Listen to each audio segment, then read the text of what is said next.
জনসাধাৰণৰ শিক্ষা ব্যৱস্থা আৰু যাতায়াত এই তিনিটা সমস্যা অসম চৰকাৰে যদি সম্পূৰ্ণৰূপে নিজৰ দায়িত্ব সহকাৰে পালন কৰিলে হয় কিন্তু আজি এই পৰিৱেশ ওদালগুৰিৰ কলাইগাঁৱত মোৰ সহযোগী কেমেৰা পাৰ্চনে কিছু দৃশ্যাংশ দেখাব।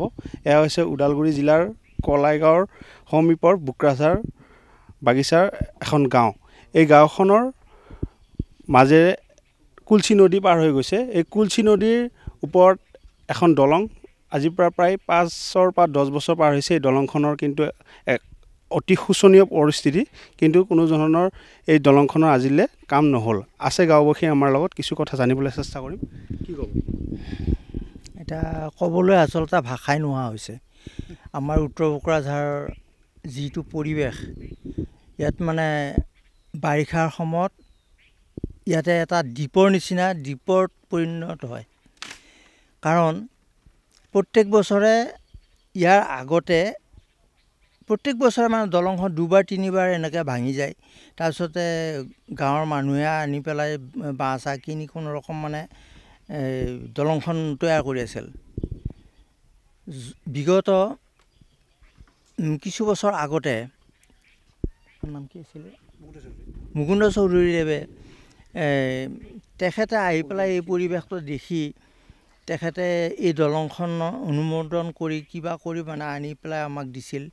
কিন্তু বৰ্তমান সময়ত ইমান মানুহৰ ভিৰ, ইমান ট্ৰেক্টৰ, তাৰপিছতে অন্যান্য গাড়ীৰ ভিৰ, যে দলংখনে কেইটামান বছৰৰ পিছতে বেয়া হৈ গ'ল দলংখন। এতিয়া ইয়াতে আমাৰ ইয়াতে বৰ্তমান সময়তো ইয়াতে কেঞ্চাৰ হৈ থকা এখন ঠাই। ইয়াতে এতিয়া বৰ্তমান সময়তো 2জনমান লোক আছে, তেওঁলোকক মানে এইফালেদি মানে হাঙি কৰি পেলাই ইয়াৰ পৰা পাৰ কৰিবলগীয়া হয়। বৰ্তমান সময়তো এই স্বাধীনতাৰ অত বছৰ পিছতো সেই অৱস্থাটো হৈ আছে আমাৰ এই উত্তৰ কোকৰাঝাৰত। চৰকাৰক বহুবাৰ নিবেদন কৰিও আমি ইয়াৰ কোনো ফল নাপালোঁ। তাৰপিছতে এতিয়া না ৰাস্তা আছে, না দলং আছে। এতিয়া মানুহবিলাক বেমাৰত পৰি আছে, এইবিলাকক ইয়াতে হাঙি ভাৰ কৰি পেলাই লৈ যাব লাগে। ঠেলাখন নিলেও ঠেলাত মানে এই বেমাৰীয়ে অতি কষ্টেৰে পাৰ হ'বলগীয়া হয়। এতিয়াও আছে, বৰ্তমান সময়তো তেনেকুৱা বেমাৰী আমাৰ ইয়াতে আছে। জনপ্ৰতিনিধি আছে আপোনালোকৰ? জনপ্ৰতিনিধি খবৰ কিনো জনাইছে, দিম বুলিয়ে কৈ আছে। আমিও এতিয়া হয় বুলিয়ে মানি আছোঁ, মানি নিদি আশা কৰি ৰখি আছোঁ। আৰু কি ক'ব, ক'ব লাগে ইমানতে মই সামৰণি মাৰিছোঁ।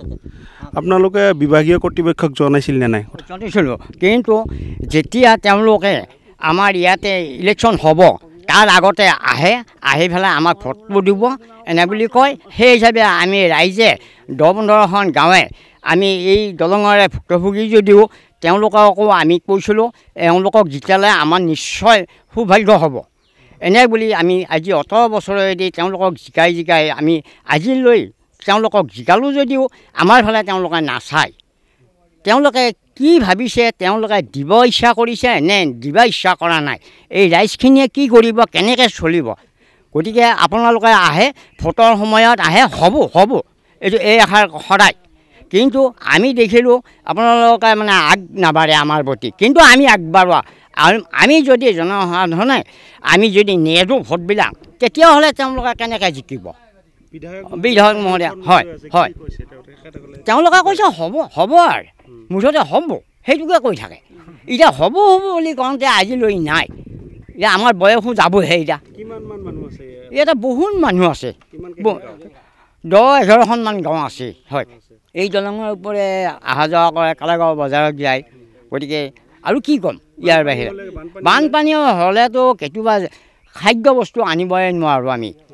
আমাৰ কণ্ট্ৰলৰ সিফালে পূব চাইডে, গতিকে আমি পশ্চিম চাইডৰ মানুহখিনি হাহাকাৰ হৈ যায়। যেতিয়া পানীটো থামি যাব তেতিয়াহে আমি বস্তুটো বিচাৰিব লাগে।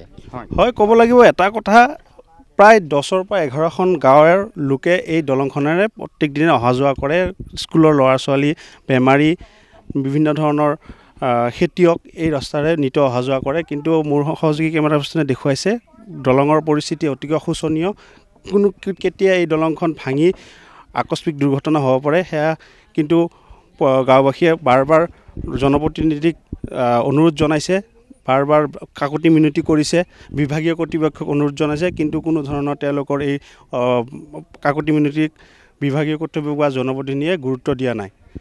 আমাৰ এই ND24ৰ বাতৰি সম্প্ৰচাৰ হোৱাৰ পিছত জনপ্ৰতিনিধি বা বিভাগীয় কৰ্তৃপক্ষই কি পদক্ষেপ লয় সেয়া হ'ব এক লক্ষণীয় পদক্ষেপ।